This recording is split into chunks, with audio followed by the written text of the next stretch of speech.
नमस्कार सबैजनालाई। म हजुरहरूकै जेन्जी मित्र प्रदीप पौडेल।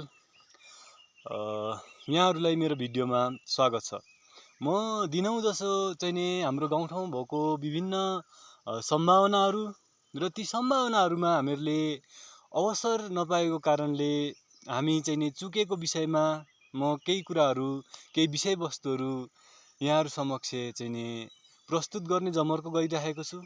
र आज पनि म चाहिँ यस्तै एउटा विषयवस्तुलाई लिएर आएको छु र आज मेरो विषयवस्तुको शीर्षक छ जडीबुटी। जडीबुटीहरू चाहिँ हाम्रो देशमा प्रशस्त मात्रामा चाहिँ विभिन्न किसिमका जडीबुटीहरू पाइन्छन्। हाम्रो चाहिँ यो निम्न मध्यम वर्गीय समाज भएको ठाउँबाट जडीबुटीहरू कच्चा पदार्थकै रूपमा पनि चाहिँ राम्रो भाउमा चाहिँ निर्यात गर्न पाउनु भनेको एउटा राम्रै कुरो हो। तर हामीहरूले विचार गर्नुपर्छ, हामीहरूले कच्चा पदार्थहरू नै निर्यात गरिराख्दाखेरि हामीहरूले चाहिँ औषधिहरूको खोज गर्ने दिशातिर कुनै पनि कदमहरू उठाउन पाएका छैनौँ। हाम्रो ठाउँबाट जडीबुटीहरू कच्चा पदार्थको रूपमा जान्छन् र हाम्रै देशमा पनि विभिन्न किसिमका औषधिहरू हैन, अत्यावश्यक औषधिहरूको नाममा चाहिँ विदेशबाट औषधिहरू नल्याइकन हुँदैन। अनि ठुलो मात्रामा चाहिँ ठुलो नम्बरमा चाहिँ पैसा हाम्रो विदेशै जान्छ। अनि जडीबुटीहरूमा चाहिँ हामीहरूले औषधिको खोज गर्ने दिशातिर काम गर्ने हो भने हामीहरूले औषधिहरू बनाउन सक्दाखेरि औषधि चाहिँ हामीहरूले विश्व बजारमा निर्यात गर्न सक्नुपर्ने हो। यसबाट चाहिँ हामीहरूलाई अरबौं खरबौंको नाफा हुन सक्छ।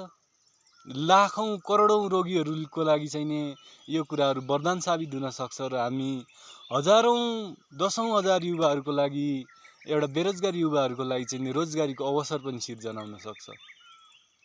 देशमा चाहिँ दक्ष जनशक्तिहरू हामीहरूले उत्पादन गर्न सकिन्छ हैन। अनि औषधिहरूको खोज गर्ने हो भने चाहिँ अर्थतन्त्रले पनि कायापलट गर्न सक्छ। तर यस्ता जडीबुटीहरू पनि हामी प्राय चाहिँ कच्चा पदार्थ निर्यात र कच्चा पदार्थै पनि निर्यात नभएर चाहिँ हाम्रो जडीबुटीहरू कतिपय त ओझेलमा परेको छन्।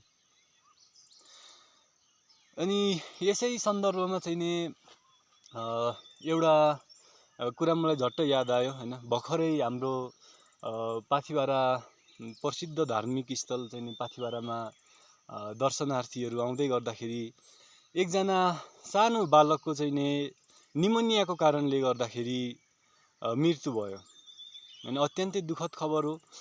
र निमोनिया भनेको सानो बेलामा मलाई पनि निमोनियाबाट म चाहिँ ग्रसित भएको थिएँ हैन। निमोनिया विभिन्न चाहिँ औषधिहरू, देशी विदेशी औषधिहरू प्रयोग गरियो, खाइयो, निको भयो। यसमा चाहिँ कहिलेकाहीँ चाहिँ बल्झिँदै पनि गर्छ।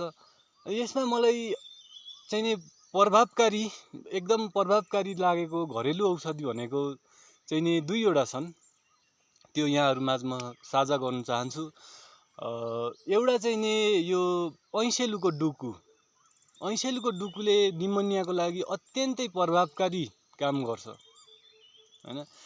यसको पनि हामीहरूले चाहिँ उत्पादन गर्ने हो, औषधिको खोज गर्ने हो भने यसमा पनि औषधि बनिन सक्ने चाहिँ सम्भावना छ। यसमा पनि हामीहरूले काम गर्न सकिन्छ। र अर्को एउटा औषधि छ, ओखती छ तपाईको चाहिँ काँक्राको बियाँ। काँक्राको बियाँले पनि निमोनियामा चाहिँ एकदमै राम्रो काम गर्छ। यस्ता चाहिँ सामान्य मानिएका घरेलु ओखतीहरूले चाहिँ प्रभावकारी रूपमा काम गर्छन् र यिनीहरूको चाहिँ हामीहरूले उत्पादनमा जोड दिएर हैन, त्यो कच्चा पदार्थहरू उत्पादन गरेर त्यसमा औषधिहरूको खोज गर्ने हो भने तपाईको यो हाम्रो देशमा त चाहिँ हिरा फल्छ क्या, हिरा। तपाईहरुलाई के लाग्छ? आफ्नो विचारहरू चाहिँ बताउनुहोस् र मेरो भिडियोहरूलाई मन पर्यो भने लाइक शेयर गरिदिनुहोस्, सब्स्क्राइब गरिदिनुहोस् मेरो च्यानललाई। र यहाँहरू सबैजनालाई हार्दिक कृतज्ञता जाहेर गर्न चाहन्छु। मेरो कृतज्ञतालाई स्वीकार गरिदिनुहोस्। धन्यवाद, नमस्कार, सबैजनाको जय होस्।